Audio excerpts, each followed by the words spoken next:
Salut à toutes et à tous la famille, c'est Mousco, j'espère que vous allez tous bien. C'est la première vidéo sur cette chaîne, mais ce n'est pas la première fois que moi je débute sur YouTube.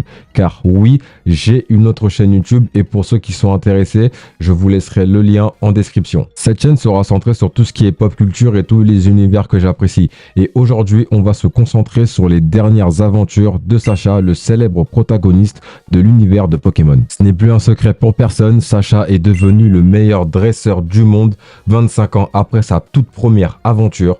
Il a battu Tarak lors de la finale du couronnement mondial dans un combat vraiment épique. Durant ce tournoi, j'ai trouvé ces combats vraiment bien.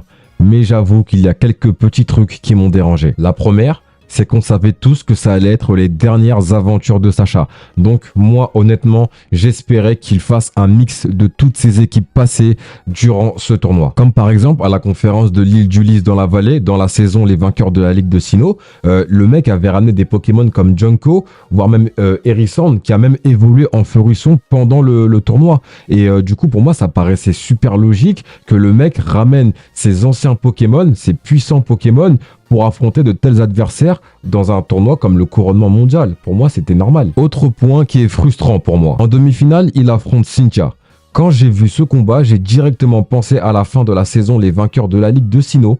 Quand Sacha regarde le combat de Cynthia face à Adrien du Conseil 4, on voit Sacha qui s'imagine à la place d'Adrien avec son Simiabras. Et je te jure qu'aujourd'hui, si tu regardes ce moment, tu te dis qu'en fait, c'était du foreshadowing de fou, en fait. Bon, après, j'ai trouvé le combat de Sacha face à Cynthia très sympathique, mais on va pas se mentir que le clin d'œil, franchement, il aurait été vraiment beau. Autre élément intéressant, toujours en lien avec la 4e génération. Vous vous rappelez, après le combat légendaire de Sacha et Paul à la conférence de l'île d'Ulysse, au moment où ces deux-là se disent au revoir, Cynthia dit quelque chose de très intéressant sur ces deux-là. En effet, elle dit que leur rivalité est tellement puissante que ces deux-là s'affronteront un jour dans la Ligue des Champions. Et quand on regarde le tournoi du couronnement mondial, c'est clairement la Ligue des Champions dont faisait allusion Cynthia. De mon point de vue, ça aurait pu être intéressant que Paul ait battu Cynthia et se hisse au rang de maître de Sinnoh et affronte à nouveau Sacha, qui lui aussi a obtenu le titre de maître Pokémon. Dites-moi ce que vous en pensez en commentaire. En vrai, je ne dis pas que Sacha avait une mauvaise équipe pendant ce tournoi,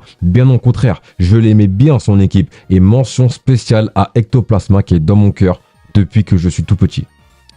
Mais honnêtement, je ne pense pas être le seul qui aurait kiffé qu'il fasse revenir certains Pokémon de ses anciennes équipes. Je m'attendais au moins à ce qu'il fasse revenir les Pokémon d'Alola, l'équipe qui lui a permis d'atteindre le rang de maître Pokémon, tout simplement. Conclusion, je trouve quand même que c'était un très bon final pour notre Sacha, protagoniste que nous suivons depuis plus de 25 ans aujourd'hui.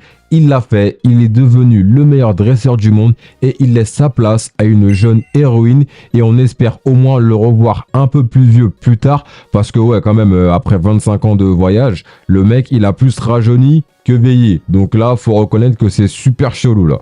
C'est la fin de cette vidéo la famille, j'espère qu'elle vous aura plu et évidemment tout ce que j'ai dit dans cette vidéo est purement subjectif. En gros, c'est moi qui aurais voulu que ce final se passe comme ça. Vous dites-moi en commentaire ce que vous avez pensé de ce final, même si pour une première vidéo, je pense qu'il y aura pas mal de commentaires, voire même aucun.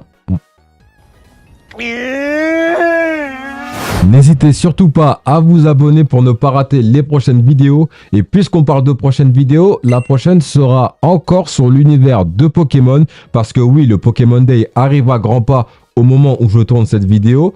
Du coup, là, je vais vous donner mon avis sur la 9e génération. En tout cas, la famille, ça m'a fait super plaisir de vous faire cette vidéo. On se dit à la prochaine. C'était Mousco. À plus tard.